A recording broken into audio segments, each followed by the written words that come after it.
ಎಲ್ಲರಿಗೂ ನಮಸ್ಕಾರ. ಸಿರಿಸ್ ಕಿಚನ್ಗೆ ಸ್ವಾಗತ. ಇವತ್ತಿನ ರೆಸಿಪಿ ಬಂದು ಹಸಿ ಅವರೆಕಾಳು ಮತ್ತು ಸಿಹಿ ಕುಂಬಳಕಾಯಿ ಬಸ್ಸಾಂಬಾರು ಮಾಡ್ತಾ ಇದ್ದೀನಿ. ಇನ್ನೇನು ಅವರೆಕಾಳೆಲ್ಲ ಮುಗಿತಾ ಬಂತು. ಅದಕ್ಕೂ ಮುಂಚೆ ಈ ರೆಸಿಪಿನ ಒಂದ್ಸಲ ಟ್ರೈ ಮಾಡಿ. ಮೊದಲಿಗೆ ಒಂದು ಬೌಲ್ ಅವರೆಕಾಳು ತೊಗೊಂಡಿದ್ದೀನಿ. ಸ್ವಲ್ಪ ಹೆಚ್ಚಿಟ್ಕೊಂಡಿರೋ ಸಿಹಿ ಕುಂಬಳಕಾಯಿ, 2ರಿಂದ 3 ಈರುಳ್ಳಿ, 2 ಹುಳಿ ಟೊಮೆಟೊ, ಒಣಮೆಣಸಿನ್ಕಾಯಿ, ಕರಿಬೇವು, ಜಜ್ಜಿಟ್ಕೊಂಡಿರೋ ಬೆಳ್ಳುಳ್ಳಿ, 5ರಿಂದ 6 ಹಸಿಮೆಣಸಿನ್ಕಾಯಿ, ಸಾಸಿವೆ, ರುಚಿಗೆ ತಕ್ಕಷ್ಟು ಉಪ್ಪು, ಅರಿಶಿನ ಪುಡಿ, ಕೊತ್ತಂಬರಿ ಸೊಪ್ಪು, ಹಸಿ ತೆಂಗಿನ ತುರಿ, ಹುಣಸೆ ಹಣ್ಣು ಮತ್ತು ಸಾಂಬಾರು ಪುಡಿ. ಈಗ ಒಂದು ಕುಕ್ಕರಿಗೆ ಹಸಿ ಅವರೆಕಾಳನ್ನ ಚೆನ್ನಾಗಿ ತೊಳೆದು ಹಾಕ್ಕೊಳ್ಳೋಣ. 1 ಕಪ್ ಕಾಳಿಗೆ 2 ಕಪ್ನಷ್ಟು ನೀರು ಹಾಕ್ಕೊತಾ ಇದ್ದೀನಿ ನಾನು. ಕುಕ್ಕರ್ ಲಿಡ್ನ ಕ್ಲೋಸ್ ಮಾಡಿ 1 ವಿಶಿಲ್ ಮಾಡ್ಕೊತೀನಿ. 1 ವಿಶಿಲ್ ಮಾಡಿಕೊಂಡ್ರೆ ಸಾಕು, ಅವರೆಕಾಳು ಬೆಂದಿರುತ್ತೆ. ವಿಶಿಲ್ ಹಾಕಿದೆ. ಕುಕ್ಕರ್ ಲಿಡ್ನ ಓಪನ್ ಮಾಡ್ತಾ ಇದ್ದೀನಿ. ಬೆಂದಿರೋ ಅವರೆಕಾಳು ಜೊತೆ ಸಿಹಿ ಕುಂಬಳಕಾಯಿನ ಸೇರಿಸ್ಕೊತಾ ಇದ್ದೀನಿ. ಈಗ ಉಪ್ಪನ್ನ ಸೇರಿಸ್ಕೊತಾ ಇದ್ದೀನಿ. ಉಪ್ಪನ್ನ ನೋಡಿ ಹಾಕ್ಕೊಳ್ಳಿ, ಎಷ್ಟು ಬೇಕಷ್ಟು. 10 ನಿಮಿಷನಾದರೂ ಕುಂಬಳಕಾಯಿನ ಚೆನ್ನಾಗಿ ಬೇಯಿಸ್ಕೊಬೇಕು. ಕುಂಬಳಕಾಯಿನ ಅವರೆಕಾಳು ಒಟ್ಟಿಗೆ ವಿಶಿಲ್ ಮಾಡ್ಕೊಂಬಿಡಿ, ಪೂರ ಬೆಂದೋಗುತ್ತೆ. ನೋಡಿ, ಕುಂಬಳಕಾಯಿನ ಈ ರೀತಿ ಬೇಯಿಸ್ಕೊಬೇಕು. ಮುಟ್ಟಿದ್ರೆ ಕುಂಬಳಕಾಯಿನ ಸಾಫ್ಟಾಗಿ ಸಿಗ್ತಾಯಿದೆ, ಅಲ್ಲಿ ತನಕ ಬೇಯಿಸ್ಕೊಬೇಕು. ಈಗ ಅವರೆಕಾಳು ಮತ್ತು ಕುಂಬಳಕಾಯಿ ಬೇಯಿಸ್ಕೊಂಡಿರೋ ನೀರನ್ನ ಶೋಧಿಸ್ಕೊಳ್ಳೋಣ. ಬೇಯಿಸಿಟ್ಕೊಂಡಿರೋ ನೀರನ್ನ ಬಸ್ಸಾಂಬಾರು ಮಾಡ್ಕೊತೀನಿ. ಈಗ ಪಲ್ಯಕ್ಕೆ ಒಗ್ಗರಣೆ ಹಾಕ್ಕೊಳ್ಳೋಣ. ಈಗ ಒಂದು ಪ್ಯಾನಿಗೆ ಎಣ್ಣೆ ಹಾಕ್ಕೊಳ್ಳೋಣ.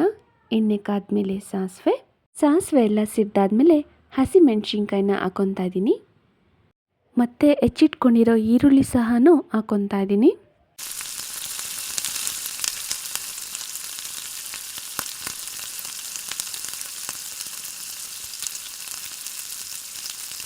ಆದಷ್ಟು ಎಲ್ಲ ಲೋ ಫ್ಲೇಮಲ್ಲೇ ಫ್ರೈ ಮಾಡ್ಕೊಳ್ಳೋಣ.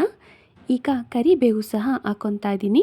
ಕರಿಬೇವನ್ನ ಸ್ವಲ್ಪ ಚೆನ್ನಾಗಿ ಫ್ರೈ ಮಾಡ್ಕೊಳ್ಳೋಣ. ಈಗ ಒಗ್ಗರಣೆಗೆ ಕಾಳು ಮತ್ತು ಬೇಯಿಸಿಟ್ಕೊಂಡಿರೋ ಕುಂಬಳಕಾಯಿನ ಹಾಕಿ ಚೆನ್ನಾಗಿ ಮಿಕ್ಸ್ ಮಾಡ್ಕೊಳ್ಳೋಣ.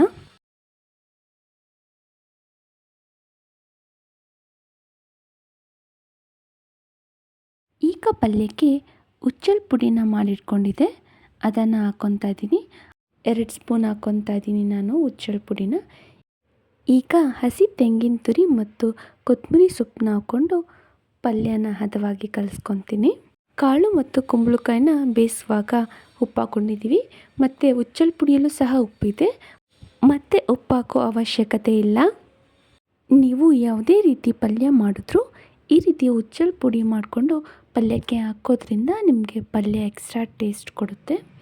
ಆಲ್ಮೋಸ್ಟ್ ಸ್ವಲ್ಪ ಪಲ್ಯ ರೆಡಿಯಾಗಿದೆ ನೋಡಿ. ಉಚ್ಚಲ್ ಪುಡಿ ಹೇಗೆ ಮಾಡಿದೆ ಅಂತ ನಿಮಗೆ ನೆಕ್ಸ್ಟು ವಿಡಿಯೋದಲ್ಲಿ ತೋರಿಸ್ತೀನಿ. ಈಗ ಒಂದು ಪ್ಯಾನಿಗೆ ಅರ್ಧ ಕಪ್ನಷ್ಟು ಉಚ್ಚಳನ್ನ ಹಾಕ್ಕೊತಾ ಇದ್ದೀನಿ. ಉಚ್ಚಳನ್ನ 2ರಿಂದ 3 ನಿಮಿಷ ಹುರ್ಕೊಬೇಕು. ಆದಷ್ಟು ಎಲ್ಲ ಲೋ ಫ್ಲೇಮಲ್ಲೇ ಹುರ್ಕೊಳ್ಳಿ.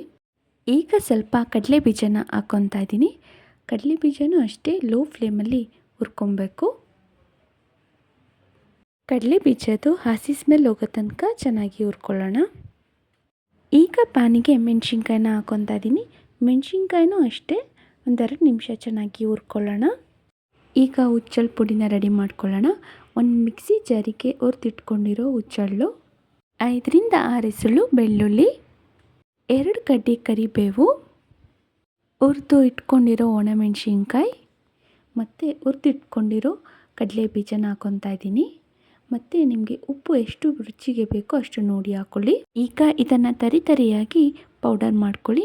ಫೈನ್ ಪೌಡರ್ ಬೇಡ, ಈ ರೀತಿ ಮಾಡ್ಕೊಳ್ಳಿ. ಈಗ ಬಸ್ಸಾಂಬಾರಿಗೆ ಒಗ್ಗರಣೆ ಹಾಕ್ಕೊಳ್ಳೋಣ. ಒಂದು ಪಾತ್ರೆ ಇಟ್ಕೊಂಡು ಎಣ್ಣೆ ಹಾಕ್ಕೊತಾ ಇದ್ದೀನಿ. ಎಣ್ಣೆ ಕಾದಾದ್ಮೇಲೆ ಸಾಸಿವೆ ಹಾಕ್ಕೊತಾ ಇದ್ದೀನಿ.